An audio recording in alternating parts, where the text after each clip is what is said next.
Amigos, bienvenidos a otro capítulo de Vínculo Político. Y hoy vamos a hablar sobre un tema muy interesante, mi tocayo, un tema sobre todo que estamos preocupados en nuestra época ya no tan juvenil, mi tocayo, que ya estamos entrando en el adulto joven y que nos preguntamos si nos vamos a jubilar en algún momento de la vida, ¿no? Y es que el tema de esta ocasión, amigos, va a ser la propuesta de Andrés Manuel para el retiro, ¿no? O para las pensiones.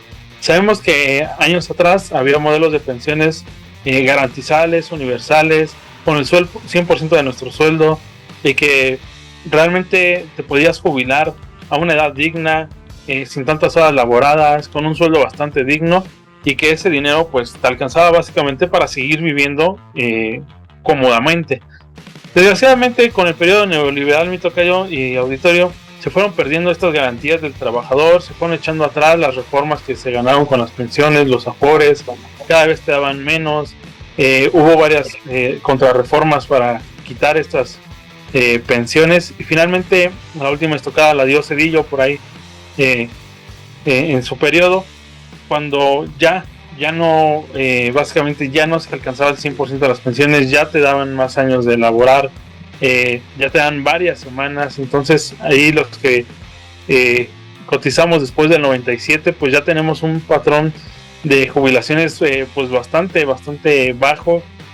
Ya no es suficiente trabajar hasta los 65 y retirarse porque no vives dignamente con lo que te dan de pensiones. Entonces Andrés Manuel, en este proyecto que tiene de nación, está buscando reformar estas pensiones antes de que se vaya incluso, ¿no? Y esto causó polémica entre pues los expertos y también mucho entre las líneas políticas. ¿Por qué?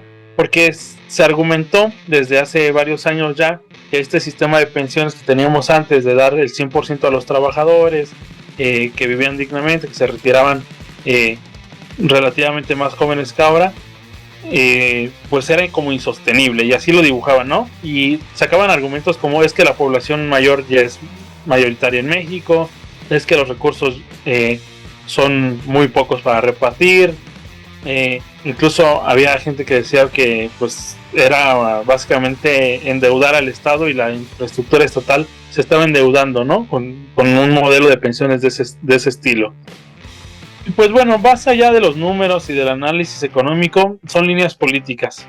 ¿Y por qué lo digo así? Porque Obrador ahorita está haciendo una estrategia muy interesante que dice: ok, no vamos a asustar al empresario cobrándole más impuestos, cosa que en lo particular creo que debería, y no vamos a asustar al trabajador cargándole la mano con su propio afore. Lo que vamos a hacer es que el Estado de una parte, ¿no? Una tripartita, digamos, es empresario, trabajador y el gobierno mexicano el que se va a asegurar de esta pensión. ¿Y cómo lo va a hacer? Aquí el dinero, todos se preguntaron, bueno, ¿y con qué dinero vamos a hacer esto? Lo que propone Andrés Manuel dentro de su austeridad republicana va a ser la desaparición de organismos autónomos. No todos, ya lo dijo muy bien.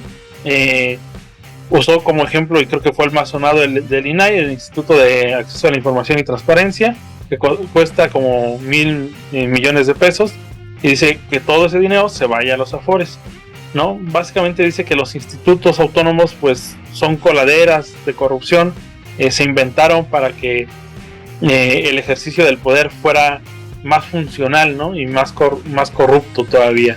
Entonces sí creo que en ese estilo de la política sí tiene cierta razón Andrés Manuel en estas cuestiones de que estos institutos autónomos sí son controlados por la oposición, en algunos casos sí son controlados o son nidos de grupos de poder, como lo ha sido la Comisión de Derechos Humanos, ¿no? Y que, por ejemplo, la parte del PAN, un sector del PAN y del liberalismo burgués, se ha apropiado, ¿no?, de esta palabra de la libertad y de los derechos humanos y todo esto, y se ha enfrascado en este tipo de institutos, cuando sabemos que a ellos no les importa nada de eso, cuando sabemos que es una cuota de poder en muchos casos. Entonces yo estoy de acuerdo en eliminar muchos institutos autónomos que no tienen mucho sentido en la cuestión legal, en la cuestión burocrática, y que pueden pasar a mano de la Secretaría. Solo que hay que ser cuidadosos, porque podría ser el paso de que si Andrés Manuel lo hizo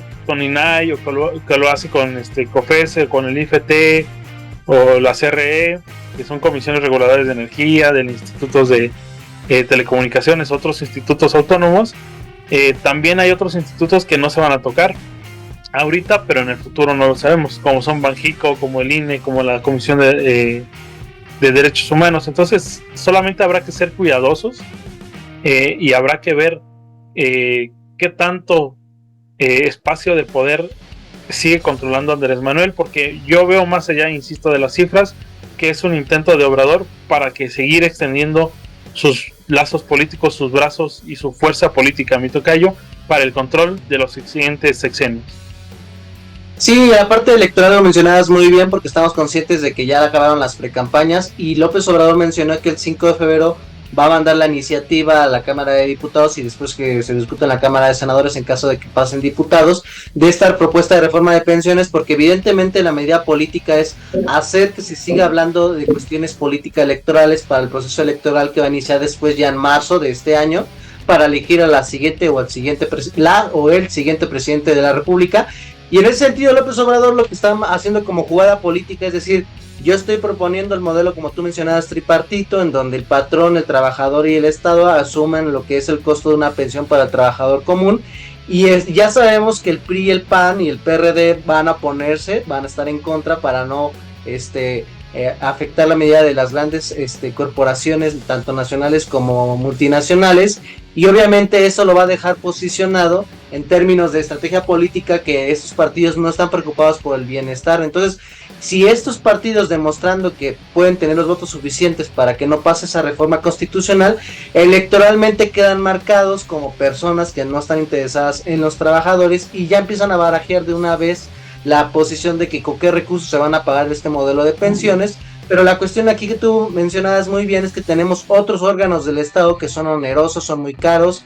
O sea, también tenemos el histórico de que cómo utilizan muchos gobiernos grandes cantidades de dinero para que se fueran a empresas fantasmas, y si en verdad hubiera un uso eficiente de los recursos públicos, pues podríamos decir que se podría capitalizar. Y dijiste algo clave al inicio de este programa, es ampliar la base contributiva. López Obrador en su periodo presidencial de 2018, a acabarse en 8 meses, dijo que no iba a aumentar nuevos impuestos y ha cumplido, pero en realidad sí se debe de ampliar la base tributaria y no hacerle como otros gobiernos de derecha, que se amplía esa base tributaria a las clases populares o clases medias a través de más impuestos indirectos o los impuestos directos, sino se debe de ampliar la base contributiva de las grandes élites, es decir, que estas élites económicas tengan más gravamen a los ingresos que tengan en términos de empresas corporativas o grandes contribuyentes. Entonces, algo que no se dice, pero López Obrador en el 2020 mandó una reforma de pensiones